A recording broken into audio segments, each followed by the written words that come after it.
Où doit-on étudier au Canada en 2024? Est-ce au Québec ou en dehors du Québec? Dans cette vidéo, je te présente les différents enjeux dans le choix de la province et même de la région d'établissement pour mener à bien ton projet d'immigration au Canada.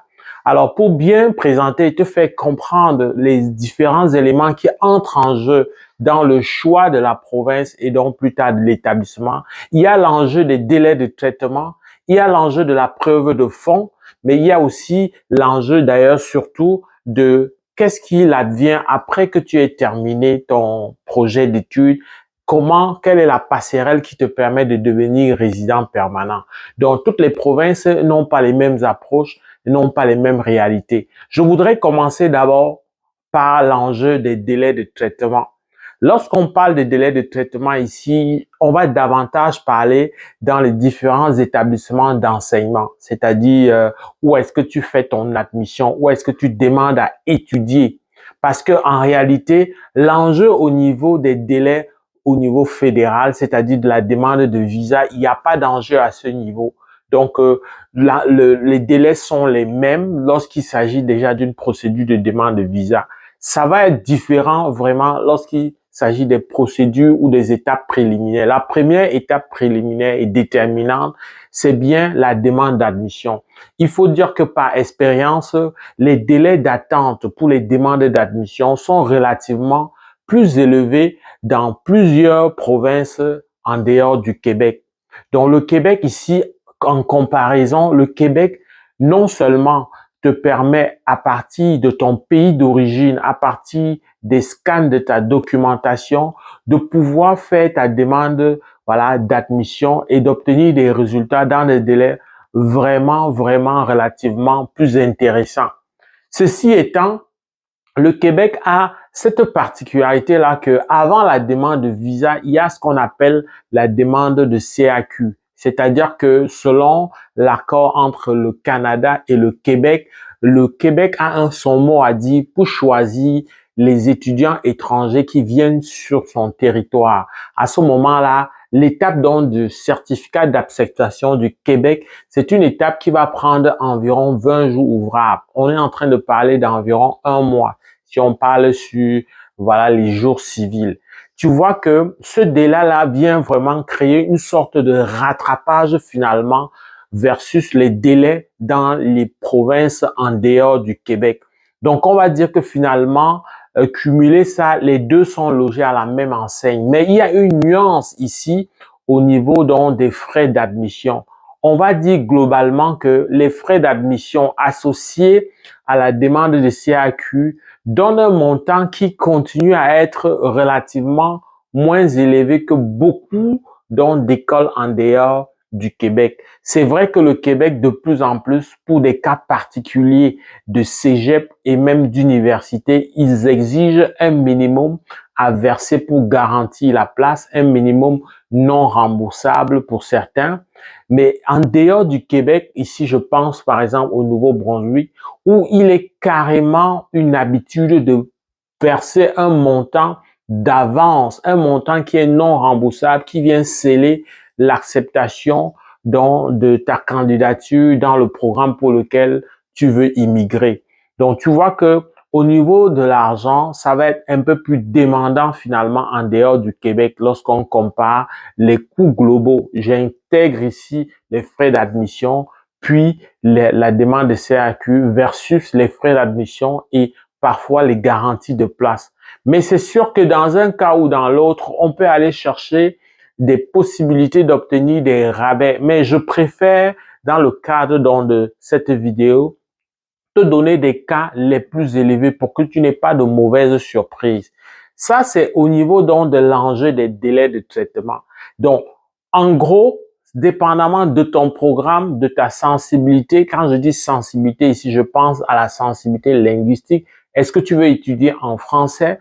Est-ce que tu veux étudier en anglais? En tout cas, au Québec, tu peux autant étudier en français qu'en anglais. Dans les provinces de Nouveau-Brunswick, Ontario, etc., tu vas surtout avoir un grand nombre d'établissements anglophones. On va trouver des établissements francophones davantage en Ontario, notamment à Ottawa. Tu vas trouver des établissements francophones aussi au Nouveau-Brunswick. Il y en a également ailleurs, mais c'est sûr que les chances de réussite sont toujours relativement moins élevées, hein, en fonction des programmes, bien sûr. Mais toujours est-il que ce que je veux que tu retiennes très clairement, c'est que pour t'y prendre, pour que tu n'aies pas de mauvaises surprises, il faut t'y prendre assez tôt. C'est quoi assez tôt? Il y a 2 sessions importantes qui reçoivent les étudiants. J'ai envie de dire, il y a une principale, c'est ce qu'on appelle la session d'automne, c'est-à-dire août ou septembre de chaque année. Chez les anglophones, on parle de fall section pour parler donc de voilà la période d'automne, c'est-à-dire où les feuilles tombent. C'est comme ça que ça se dénomme en anglais. Mais dans tous les cas, ça c'est la session qui reçoit le plus grand nombre de candidatures. La session où ta candidature a de plus grandes chances d'aboutir. Donc, il faut te prendre suffisamment tôt si tu fais le choix d'être en dehors du Québec. Pareil aussi au Québec, c'est toujours plus intéressant de s'y prendre tôt. C'est quoi tôt? C'est dès septembre, c'est-à-dire 11 à 12 mois avant. Lorsque tu t'y prends 11 à 12 mois avant, tu es capable de présenter ta demande de visa suffisamment tôt. Lorsque c'est suffisamment tôt, tu as le temps de bien peaufiner, de bien apprêter tous les éléments qui entrent en compte, qui entrent en jeu, donc notamment ton projet d'étude lui-même. Il faut que ce soit un projet crédible qui vienne toujours montrer d'une certaine manière que tu vas retourner dans ton pays, que la formation pour laquelle tu veux immigrer au Canada te permet, te donne voilà un débouché ou une porte voilà d'entrée au retour de ton pays d'origine. Mais il y a également l'enjeu donc de la garantie financière qui est un enjeu qui demande que tu montes bien, tu fasses un bon montage. J'en ai parlé dans plusieurs vidéos, je vais pas m'attarder dessus, mais c'est sûr que tous ces enjeux-là, tu vas mieux les apprêter, mieux les amener si tu t'y prends donc assez tôt. Est-ce que ça veut dire que si tu prends tard, tu n'as pas de chance? Ben, tu peux avoir de chance, c'est toujours au cas par cas, mais je suis toujours en train de te présenter le meilleur scénario. Puisqu'on parle de preuve de fond, je t'ai dit qu'il y avait un deuxième enjeu dans le choix donc, de la province. En termes de preuve de fond, très clairement, il y a, on va dire, un décalage. Notamment, je commence par le niveau universitaire où très clairement les études au Québec sont relativement plus élevées désormais. Ils ont fait au Québec ce qu'on appelle, ils ont appelé un rattrapage et donc c'est pratiquement inaccessible lorsqu'on compare.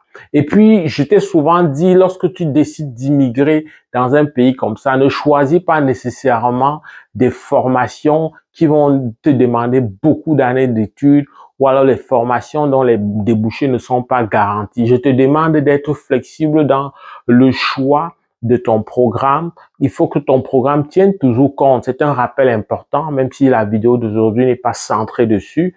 Il faut toujours tenir compte, oui, de tes intérêts, comme je le dis souvent, parce que c'est vraiment difficile dans un pays aussi, voilà, qui tranche avec tes habitudes culturelles de ton pays. C'est vraiment difficile d'être dans un emploi où tu n'as pas d'intérêt, où tu n'es pas à l'aise. Mais c'est surtout que tu dois tenir compte de l'enjeu de la demande, ok?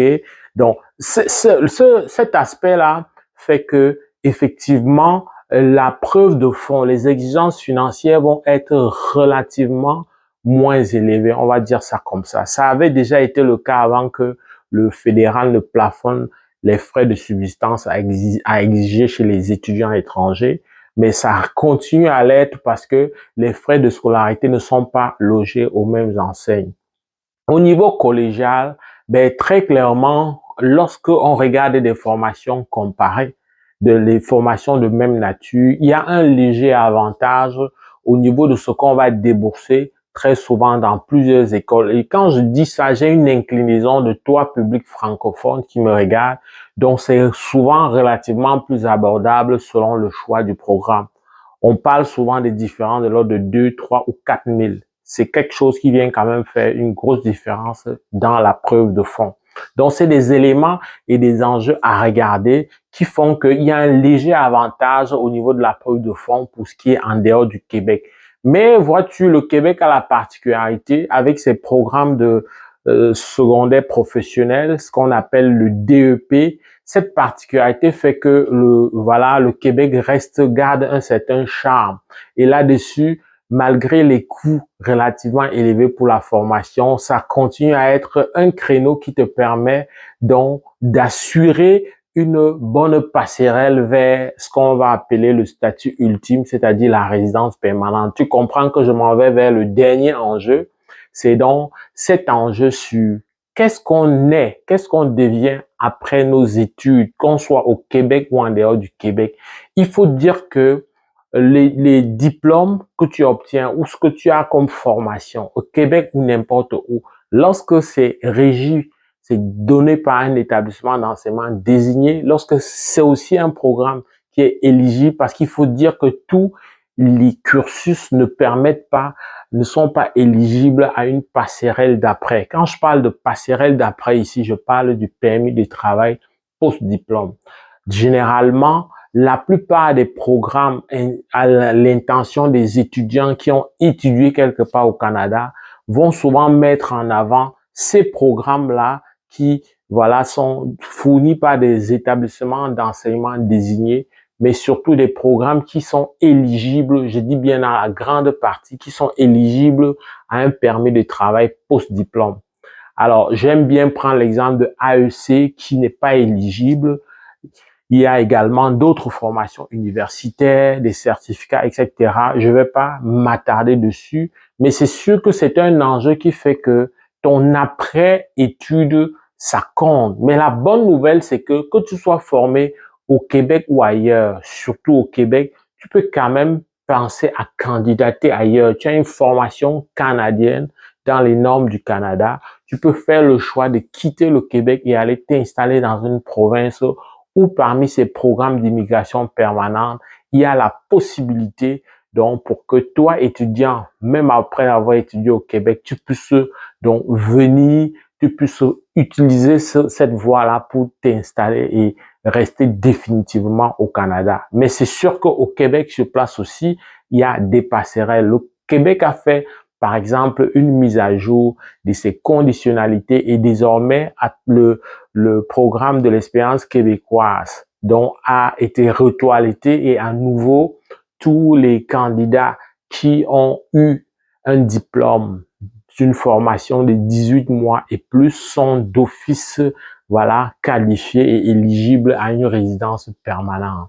Mais ça se peut que toi, tu fasses le choix d'aller t'installer plutôt dans une province anglophone. Ça se peut que, ayant séjourné au Québec, tu dises non, je ne suis pas à l'aise et ça ne m'arrange pas le Québec, mais il y a cette possibilité, c'est une bonne nouvelle, d'aller vers des programmes Colombie-Britannique, Saskatchewan, etc. Des programmes qui existent, qui sont taillés pour toi et qui te permettent, faut regarder aussi du côté Alberta, Manitoba, qui vont te permettre de t'y installer et donc d'avoir la résidence permanente, qui est un statut qui est valable pour toute province au Canada, mais attention, il faut toujours regarder les conditions de résidence qui sont associées s'il y en a une.